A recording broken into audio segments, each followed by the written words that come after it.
राज्यामध्ये महापालिकेच्या निवडणुका होऊ घातल्यात आणि या प्रचारामध्ये केंद्रातले मंत्री सुद्धा उतरलेले आहेत। नितीन गडकरी यांनी नागपूरमधल्या भ्रष्टाचारासंदर्भात बोलताना एक खळबळजनक विधान केलंय।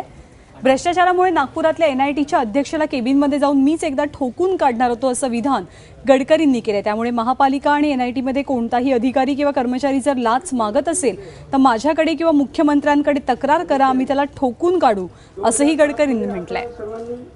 सर्वांचं अभिमान झालं आणि त्या नातं निर्माण करण्यामध्ये आणि प्रत्येक ग्राउंडवर नागरिकांना प्रजागृत होतो। मी एक दिवस चेअरमनला द्या मी येऊन आतमध्ये येऊन ठोकेन म्हटलं तुम्हाला माझ्या कानावर आलं तर तुम्हालाही सांगतो या एनआयटी आणि महापालिकेत तुम्हाला कोणी पैसे मागितले तर डायरेक्ट माझ्याकडे या।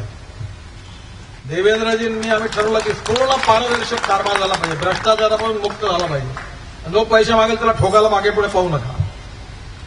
त्यामुळे सगळ्या मला माहिती आहे काही ठिकाणी लोकांच्या जुन्या सवयी बिघडलेल्या आणि म्हणून भ्रष्टाचार मुक्त पारदर्शी कारभार महापालिकेत एनआयटीत असला पाहिजे।